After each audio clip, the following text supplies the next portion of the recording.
thing and I introduced it to everybody.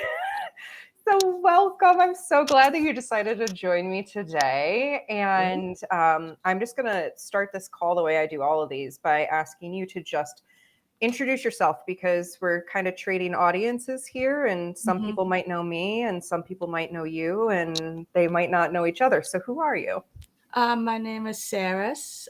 I am co-founder and curatrix of the Stray Moments, my spiritual formation and leadership development business um for change making and soulful and trailblazing folks, prophetic mystic nerds, entrepreneurs, and community leaders and culture workers. So that like that is what I do, but where I wanna do, but where I from, I you could say I come from a meridian of people who are artists, lawyers, accountants, Wow.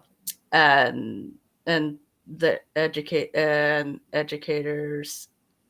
and as well as myriad of many, lineages and that Awesome. and fabulousness. Yeah, I mean, it sounds like we labeled this episode "The Sacred Rebels," and it seems like you kind of are the rebel coming from this lineage of sort of like these very professional, like traditional careers, and you're sort of blazing this new path for yourself and Mhm. showing people that there can be a different way of showing up in the world. Yeah, thank That's you.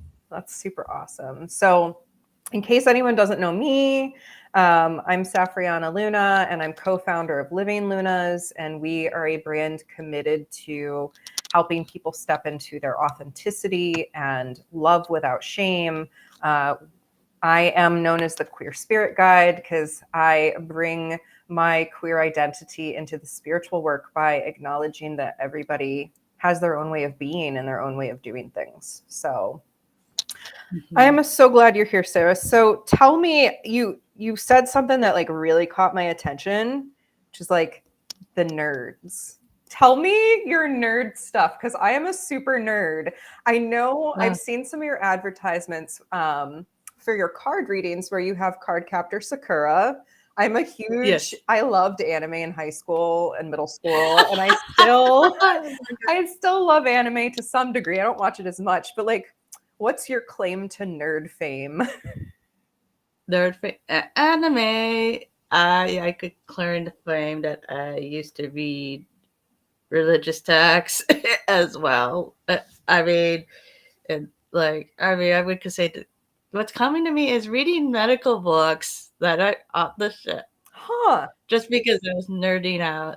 That was when I was 8 or 9 years old. Wow. Wow. Even though I was not doing my homework, to be honest, but I was nerding out books, Bible books, magazines, you know. And then my dad bought me, called PlayStation and my own console until I was like 18, and I ended up not feeling called to use that anymore. Playing RPG Oh, I games, love RPGs. I'm fi- fighting games on my console for hours, and watching anime as a kid. That's basis of nerdiness, but that nerdiness is never went away. Mostly because as someone who is a neurospicy person, neurospicy zebra. Like it's part of it. It's just yeah, how I honestly survived. Honestly, it's yeah. like I just remain curious even when I don't fit in. So Yes.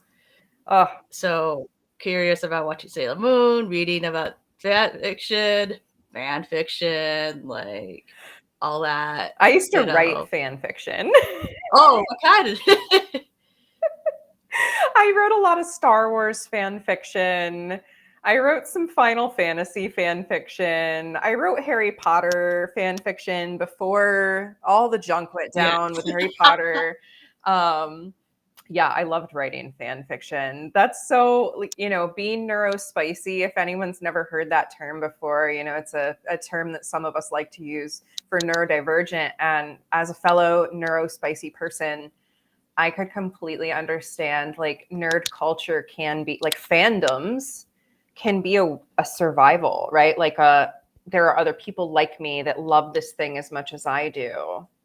Did you find Yes. that, like, was that Yeah. part Oh, of it, the yeah. Like community? back then when the internet was like using telephones, there was like chat, like internet chats for like nerds. Mm-hmm.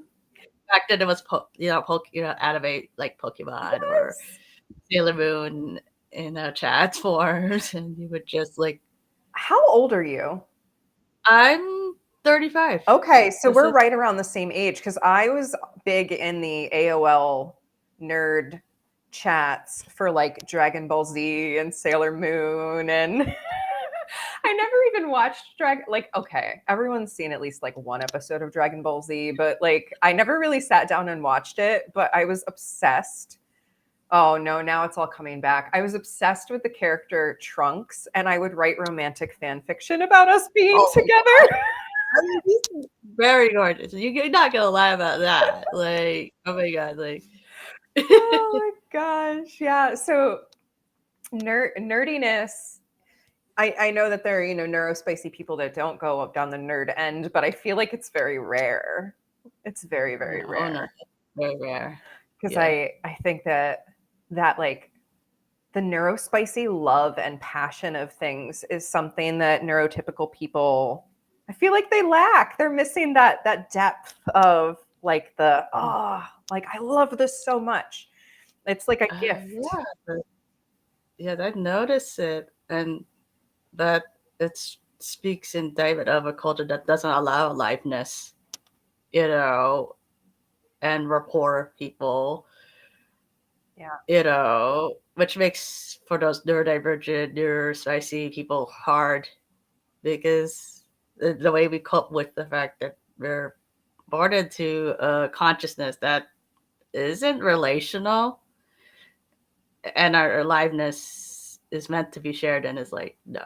Yeah. No, so it's like no, we're poor because you think, and I know why he's coming out, but it's like that's what I'm contemplating on as a contemplative is like it's like the projections that they have on us about not being good at relationships, which always bothered me Hmm.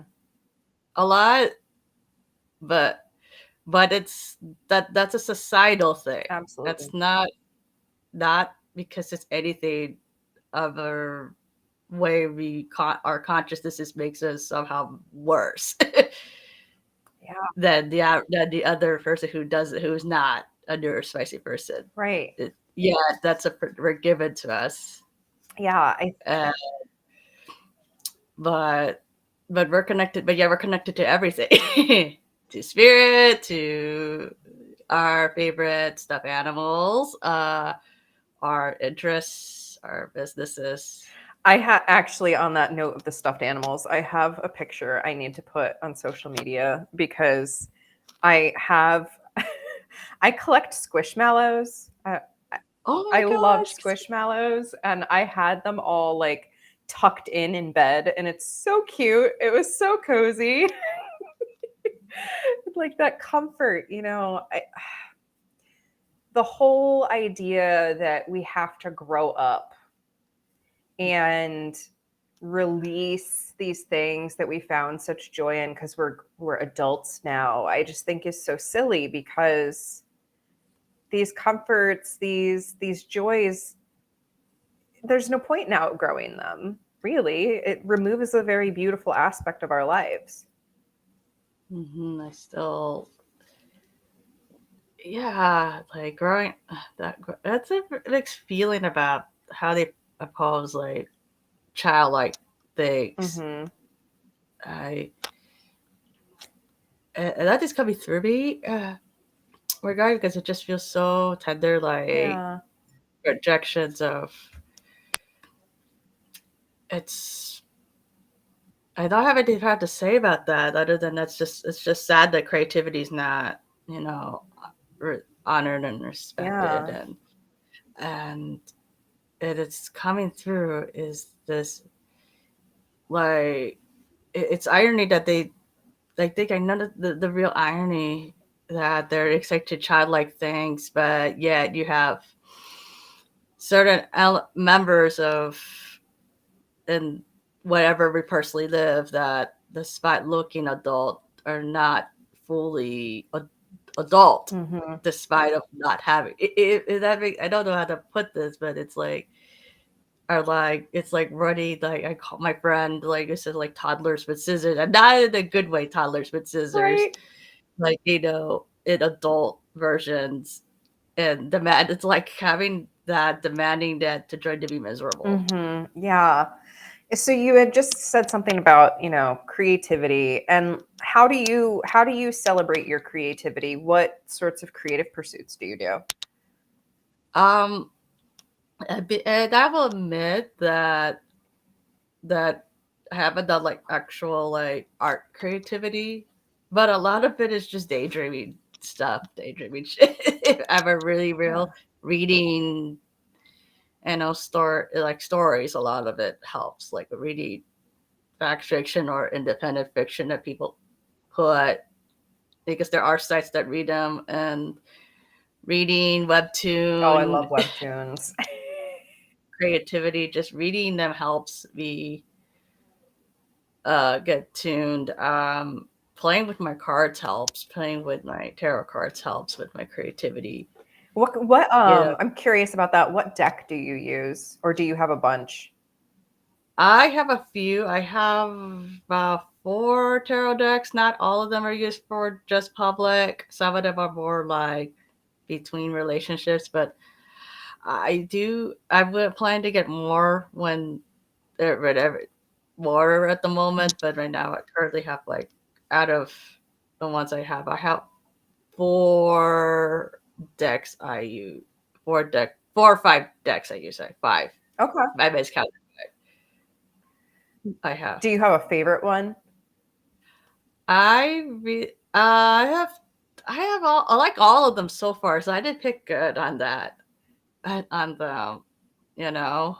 Yeah, I'm trying to think what I even because I got rid of a lot of my decks. I don't know if you've ever had this experience, but sometimes if I've been in relationship with someone or a group of people and like a deck was particularly associated with them, and then there's a really bad messy split of some Mm-hmm. kind, or division, I've gifted those decks away, I've donated them, I've sold them. So I used to probably have like 25 different decks. Wow. Now I thought my 5 or 6 ones are like a lot for me. I used to be a major collector, but now I'm getting more into like oracle cards.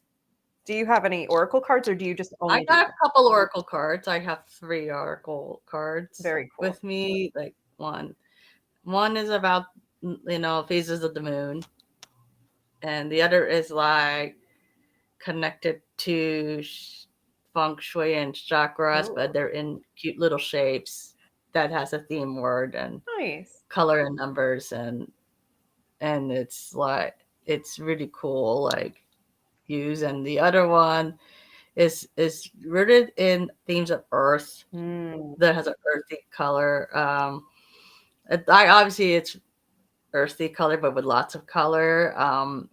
It's it's quite lovely to use as a grounding mm. kind of oracle deck. Yeah, that's really cool too. Like how different decks really do come with different feelings and different purposes. And like a lot of my tarot decks were very, I felt like they really had personalities and they wanted to be treated in a super specific way. They each had like a little ritual that they wanted me to do to like tune into their energy.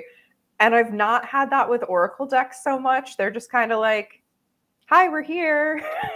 Read with Yeah, us. it's really interesting of what I'm feeling them. I mean, it's oracle decks and tarot decks. I mean, either way, like it's the pictures are, I would say the pictures and the energy are divinations themselves. Like Mhm. even talk I guess like I could say an experience is like with them, it's like I don't want that they're like working with me to collectively communicate what's mirroring what's showing up in something or someone Mhm. for me as like usually revealing like something or is like hey, here is you need something we can help you explain this that you already know. Yeah. And it's such a mysterious, it's not mysterious but it's not explainable, if that Yeah. makes it It not. it does. At least to me, it does. In tuning into my intuition, I've really enjoyed deepening my relationship with symbolism because symbolism in of itself is a language, right? It's its own beautiful language. And that's why I love cards so much because the cards are just an opportunity to like confront a particular symbol or, a bunch of symbols. And when we can tune into that symbolism, there's like all these layers of ourselves that can come with it, these different parts of ourselves, these just different parts of our lives, of our communities. It's Mm-hmm. all right there in the symbolism if we are open to looking at it. Yeah, and it's image and is energy is the first communication Mm-hmm. a lot of the time, and I don't know if it happens because every reader is different, but it seems like currently with what I experience you're having, you know, it's always, I mean, I always set the intention of for their highest good no matter what, Mm-hmm. while owning my humanity and no matter what, you know, and with elements of different beings like to hold me as I'm reading them. And I mean I'm just like, there are times where I mean I sometimes surprise myself because it's not just the symbols but what's coming through to help them. Mm-hmm. They try to balance that, like, hey, you could like learn the, you know try to, you know make sure even though it is reading, it's divination reading is like gift of prophecy stuff. There's no denying it. In a way, like I always set the intention that increases their selfhood as much as I can, Mm-hmm. with knowing that hey, this is what can show up, and you can make your decision with it. Whether this is here to more with the intention of bringing more self trust when they walk in and walk out, Mm-hmm. when they walk out. Yeah. And I'm not going to be attached to whatever choice they Yeah. make or whatever they're going to do with that information.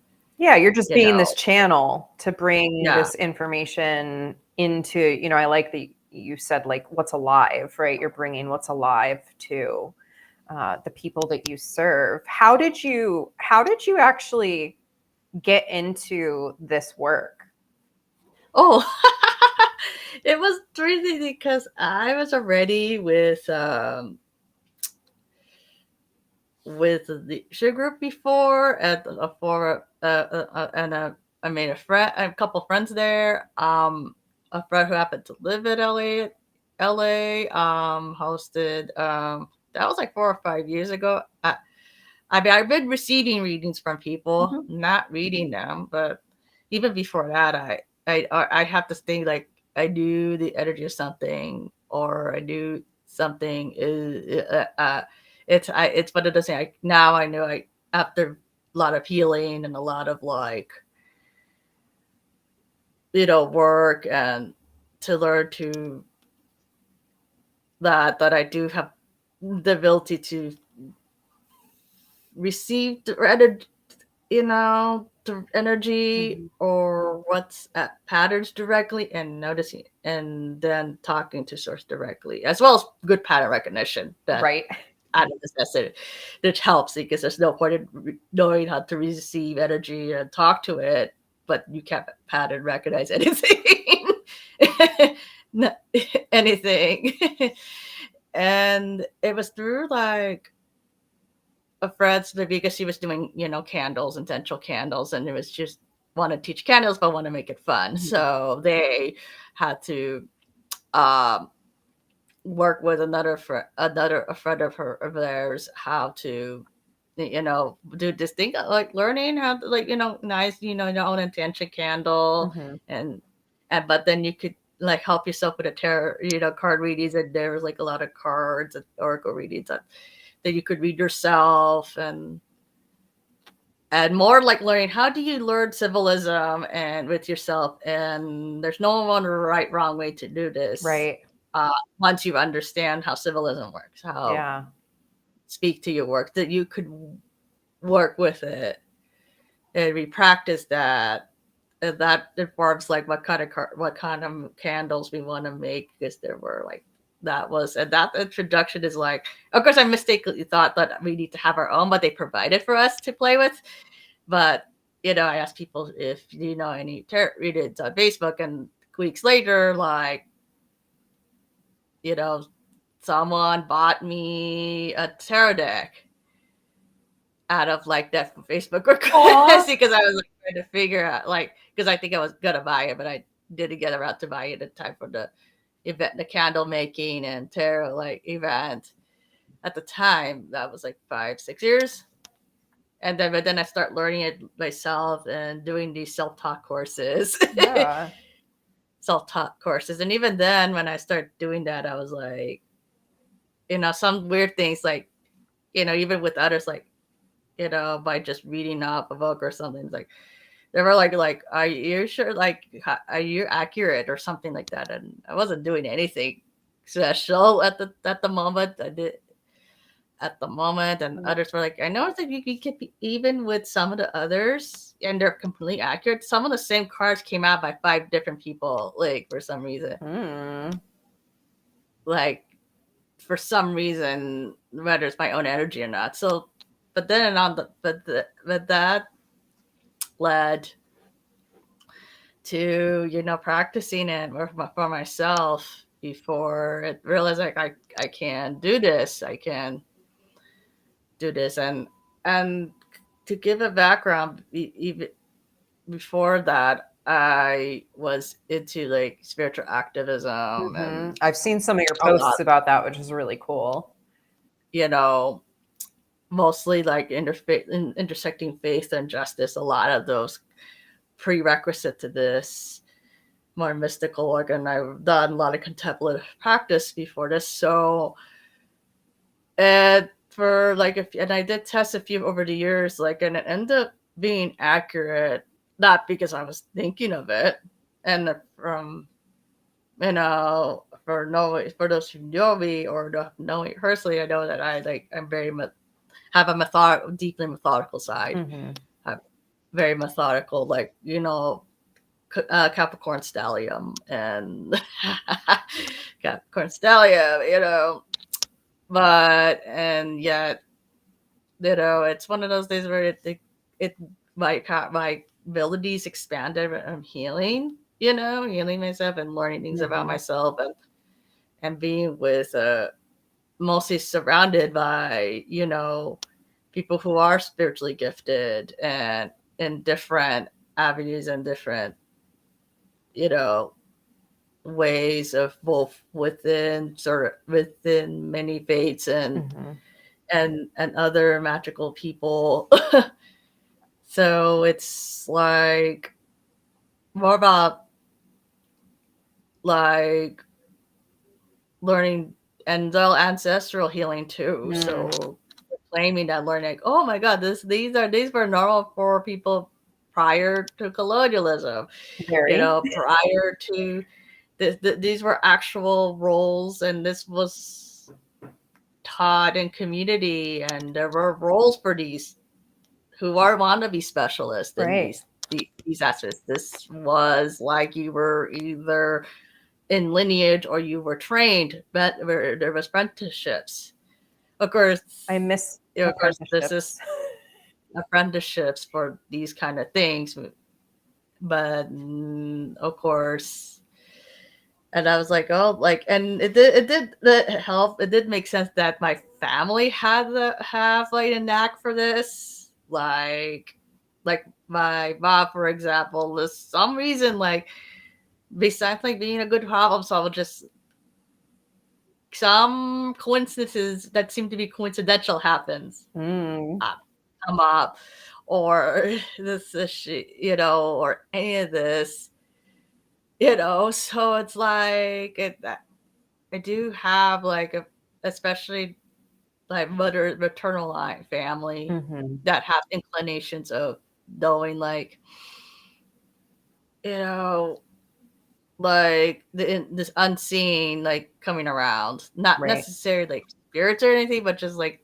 lacking, like, synchronicities, and they'll just recognize it somewhere. Yeah, some kind Like of it intuitive involved gift. or created somewhere, and it's like there's like people are like, there's no way that you would have known that this intersection of timeline and this other intersection of timeline, or this incident can lead to that. Like, Hmm. Yeah, so there's that background of that very cool. Yeah, in my lineage. So, and I have it, but it's like I'm pretty much like the only active, like, all of my mother's cousins, like, are all accepting of like these kind of things. I mean, but I'm the one who's pursued actively right. being a spiritual practitioner. Yeah, going back to that Uh, sacred rebel, right? You're kind of yeah, the rebel in the system in a way, yeah, even though it's accepted.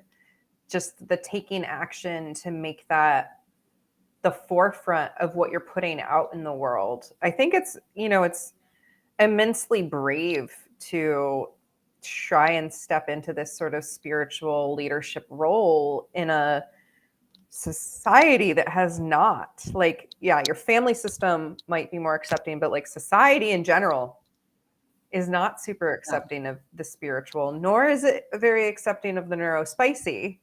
So it's like you're really rebelling against the system by just being so open with what you do.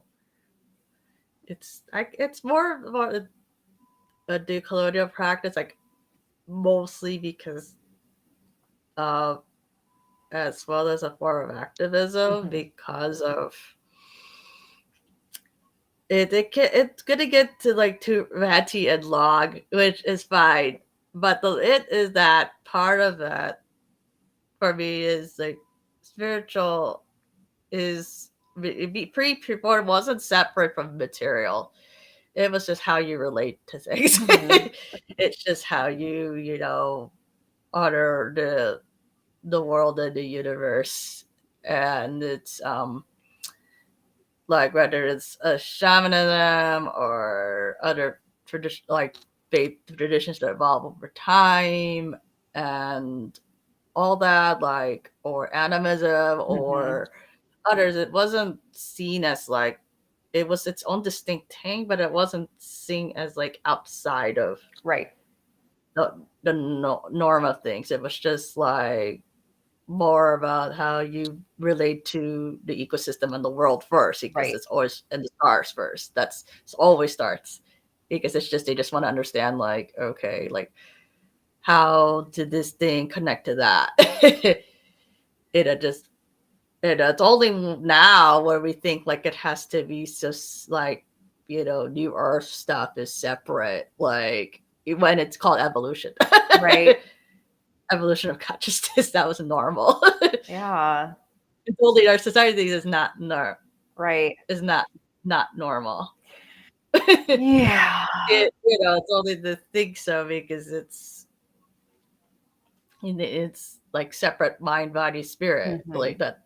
That's only we think that, but it also meant that calling in out forces bigger than yourself, working ecosystems bigger than yourself, is a threat to people who want to control you. It's a threat, and any form of it is reminiscence of deep rituals and traditions and evolutions and radiation, uh, reiterations of it, is not, because a lot of them are not written. A lot of them are demonstrated or drawn out. Right. Either. they are written, and there are, I mean, depending, and even if they were written, they were probably burned. So but it's so a lot. So as a result, it is a process of really channeling, and this is where me, my rolling my eyes is you have learning actual history of it, reclaiming your history of it. Mm-hmm. Yeah. But just the starting place to give multiple histories of it. Yeah. And then it's okay, how does it help me understand me? Because that's all it starts, is understanding you. And yeah, because the greatest form of spiritual activism is understand that you have dignity first, and that the person deserves that. Yes.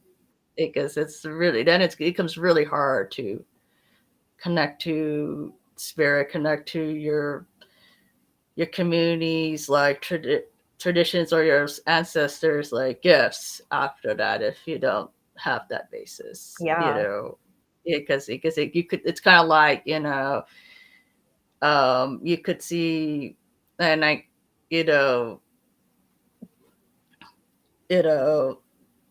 you could see a ton of good things, but if you are not in a healthy environment, or I guess it's just a lot of depth to talk about, because it's how much part of the ways that to control Mm-hmm. and separate is basically to destroy any funding, or any funding to support these things. Right.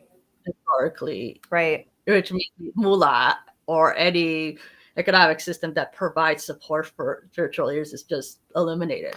Yeah. Because they want gold. They want the resources like food, and the financial system. So they took that. Yep. Which leaves a lot of healers and can't afford to keep continuing. Well, and it's really interesting, as you were saying that, it just occurred to me, there is this, I don't want to say belief, there's this story that people tell that spiritual leaders should not be able to charge for their services, which I find very interesting, given that the system in control, right, the religious system in control, at least in the United States, is Christianity. Yes, and economic systems that eliminate others. Right. And we're expected to give tithe in church, which is paying for spirituality, but there's this, oh, you're giving the money to God. How's that? It's just so silly. It's a contradiction, because it's basically diminution of emotional labor. Mm-hmm. That's just straight up. Yep.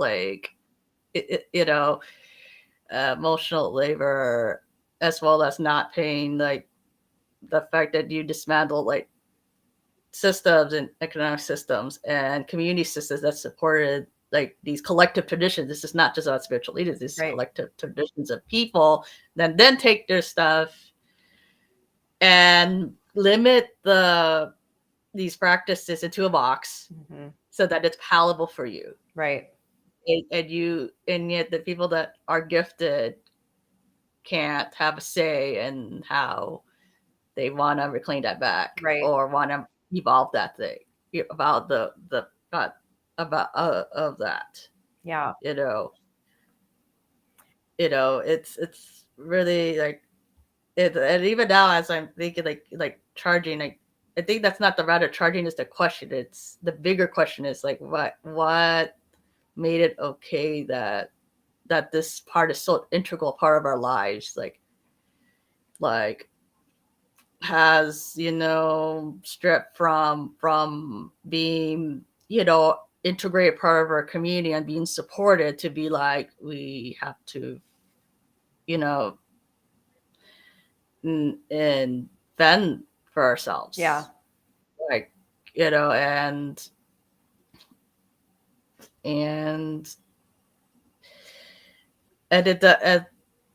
and actual who know how to hold space. It's basically holding space, holding ceremonial space is not is not valued. It is devalued on purpose. Right. It is devalued on purpose because if purpose, and yeah, I mean it is systemically to make it look like the words is coming out of me because this is such I can go like 3 hours of ranting about this. Like it's not just the money, it's the systemic of it disempowering people, disempowering Yep. people of connection and any way of like, because it could of it to give like it's like giving anything abuser a leverage of what they want to use, Right. and therefore you can't and therefore it's purpose so that we are just a commodity of people. Yeah. Are but that and therefore we don't have ownership of what our work is or any of that. Yeah. Like this is on purpose. Yeah. And then there's nothing, you know, like, just about not asking for reciprocity and monetary reciprocity. We all deserve to be supported. We all deserve to be supported. Form, and it's, and you could tell it's a deep topic because it's like working through my be able to charge for services, but yeah, and working through that, and also like because of that one of the deep consequences of this that we don't have as much a strong collective view of mentors, who can really pass a lot of this stuff on to a collective group of people. Right.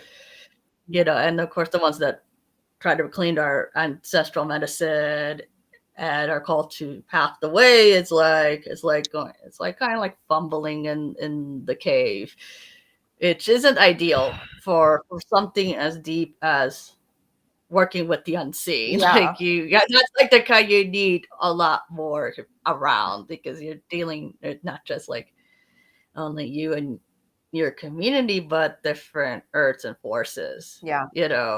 And deep magic beyond it that's already present, which we can't, which we don't physically see. These is forces that really do need guidance, and yet we're like kind of like stumbling around because it's either colonial religion and that doesn't fit, even though we want to claim the good things about it. Like I come from a Catholic background, and I'm still out of my Catholic spirituality, and it will always be a part of me. Mm-hmm. And and the saints and all that, and then but then it's like are not accessible to us, so we have to. So it's one of those things where it's more important for these kind of things to both how we replicate, spiritual disconnection in our lives, but remember that there is a systemic history. Yeah. To remember, like it's not just you, Mm-hmm. but it doesn't mean you're powerless either. So I'm trying to balance as someone as a spiritual activist to realize that there is deep systemic force in that beyond of what I could say in this life. Oh, absolutely. That made it difficult to access it or channel these things in a safer containers for people. Yeah. Like, for people, even if you have from a safe family that can, not, to, and that you can, if you have enough, grayer access or some form of advantage, Mm-hmm. for the lack of a better word, that you can pull to, utilize your gifts to serve the people you're calling to serve, people you're calling to liberate with, and it has to be your spiritual gifts. Why not? Yeah. That's what I say. Yeah. And I love this piece about like really just going back and reclaiming our ancestry and the gifts of our ancestry and healing these generational wounds so that every person on this planet can be aligned in their own unique, authentic version of their spirituality. And how beautiful a place it would be if we could all do that, you know? Yeah, that's um the it you know what's coming to me, it's like this is like a deeper way of learning about who you are and understanding who you come from, and finding stabilizing yourself enough Mm-hmm. to safely explore that Yeah. question. That's the most important thing. Yeah. And I have to be at a place where I am stay stable and resourced and anchored enough to do this, you know and there are for many reasons, and it's not everybody's job to do it. I will never make that, but if you know that that's like, for me, I know that, I just had that I wanted to. I mean, but it chose me. It's one Mm-hmm. of those things where choose you situations as much as you choose that. It meaning that kind of work, Mm-hmm. that kind of passion, you Yeah. know, even though it's not easy and it may be different. And I mean, and it took a while to not avoiding that, because I did, when I was majoring, and I did went to a Christian school thinking that it would be a great space spiritually, and it wasn't. It wasn't. And I hesitated. I did want to take theology Mm-hmm. or some studies on top of being an English major and comms major. I thought being over tier, and I decided myself against it, as much as I love nerding out that shit. Um, and and in a way, I'm glad I did Mm-hmm. and took only the biblical theological requirements of the school. Uh, but it wasn't for, but it did show like I wasn't mentally ready for the deconstruction at the time. Right. That was already happening, Right. or I wouldn't know how to explain myself about why do I have like a religion degree in religion, study of religion at the time, Right. you know, I mean, it would have been useful for me now, like, but I think I would have known, I, you know, I mean, but it did show that, you know, it I couldn't safely do it, to focus on what I wanted it Mm-hmm. like wanted. I was on the arts, obviously, like obviously making a difference and all that, but I did what those kind of things safely back. That was like 15, 14 years ago. That wasn't Yeah. as safe to do, to make it like you can, because I do see that I didn't, the way like ministry or Christian ministries operate. Like I didn't want to be that. I mean, because I did want to decide to be a youth pastor, but I'm like, I liked the work, but I didn't like the expectations that come with Right. it. And of course, it doesn't help that you're told that women cannot be pastors Yeah. by people, and that didn't help that either. So I was like, I didn't want to fight myself that a role that that later I'm called to do. Right. You Well, I'm know, so glad you're doing it in the way that you are now, right? That you're yeah, stepping into this way for you, and that is like that's the right way. It's not the way that everyone told you to do it, but the way that you through your own, you shared like these self-study courses and the learning from other people and workshops and whatnot, you've really made something for yourself that's unique to you. And, that's what I want everyone in the world to be able to do. So, yeah. Like, how about yours? Like, it's your own journey of.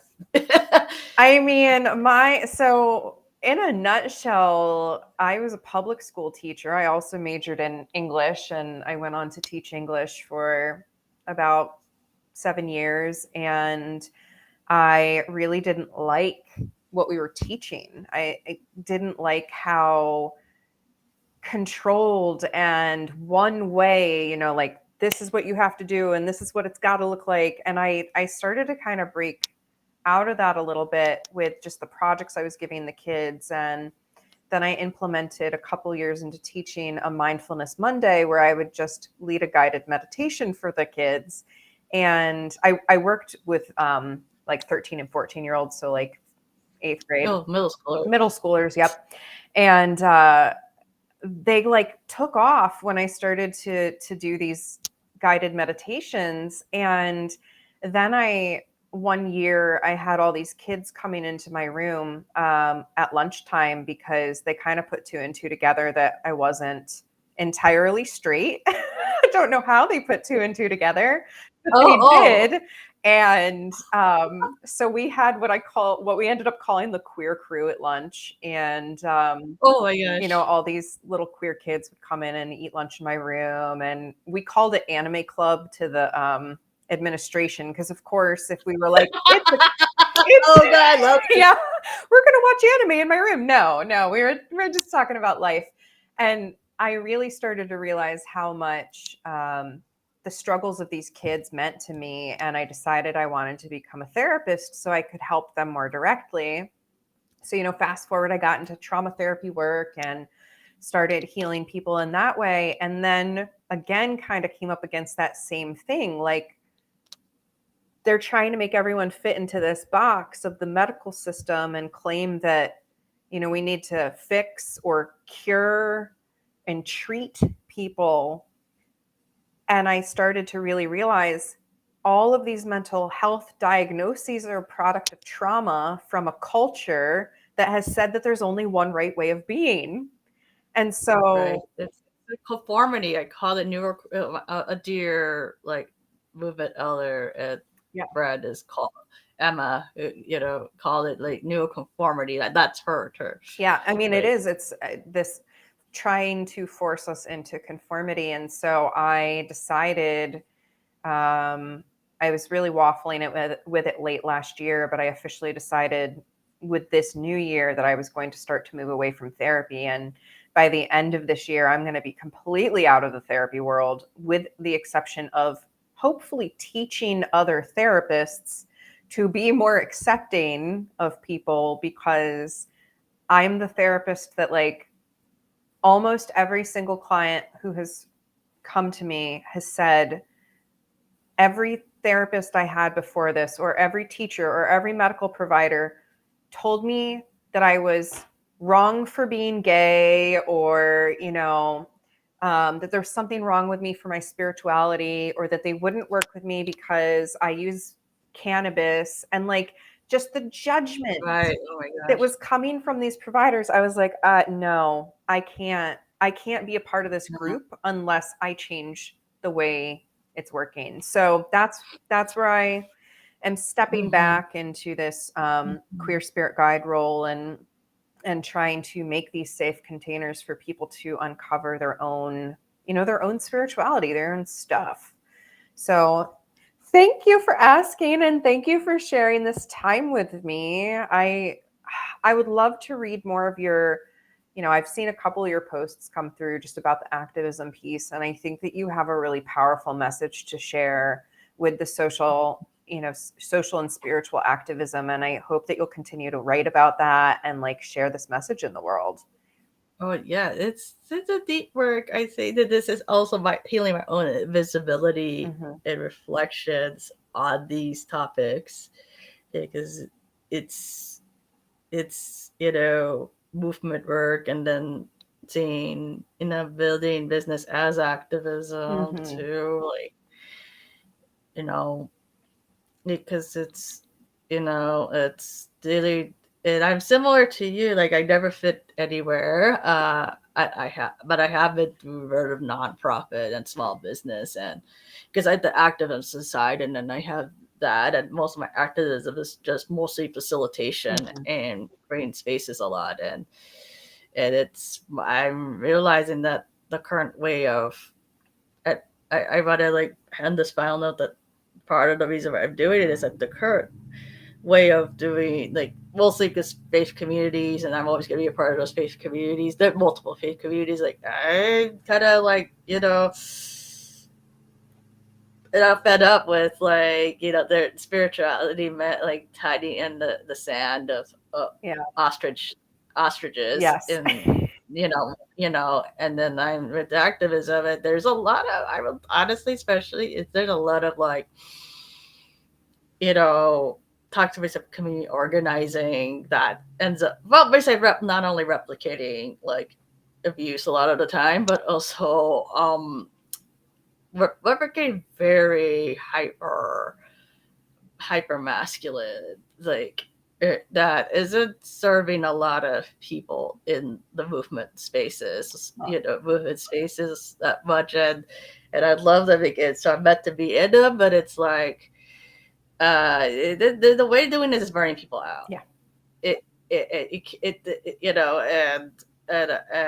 And you can't like expect people to do this unpaid Mm-mm. either, Yep. on unpaid people's time, Yeah. or the people like, and it's not fair that the people who are most at risk are not being financially supported to even be in activism. Right. That isn't have that, and that the nonprofit's the only way that they can be paid to be activists, which is not the best way to be paid to do movement work Nope. in general. Like, Yeah, I had to leave my nonprofit job because I was a therapist in the nonprofit world, and I had to leave it because it couldn't pay for the health care I needed as somebody who's chronically ill. oh my And gosh, so this is like the most, who are the best cannot do this paid, and the nonprofit is not it. yeah, That's just telling like marginalized people of of socioeconomics and stuff, that more free labor, yeah, that of something that's not always their fault. right, It's not right. always their fault. Mm. I'm like, oh, we gotta do better, and you can't tell me the nonprofit is the only way they could get paid. More Seriously. traumatized. So that's why I'm like, I'm gonna be like a leadership mentor, because this is ridiculous. This is nonsense. Yeah. Well, thank you for what you do, fellow sacred rebel. And Thank you. I Same here. yeah, keep on the good fight, I hope. And I hope you take such delicious care of yourself as you are navigating all these layers of being and history and ancestry and just the movement. Yeah, thanks for joining me today. Welcome. All right. I think Any final words for our beautiful viewers? my final words is that it is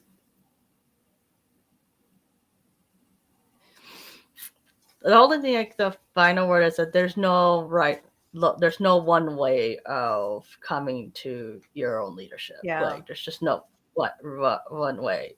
You know, that's it. There's just no one way. You have honor your unique way of working, Yes. and that's the most important thing. Yeah. One size And does trust not fit that all. way of working. Beautiful. All right, thank you. We will sign off here, say goodbye to our beautiful viewers. Let us know if you caught the replay and what you thought of this conversation. And we'd love for you to, share in this mission of activism and making the world a place where everyone can be seen in their beautiful individuality. So thank you, Xeres. Thank you, audience. And I will catch you again soon.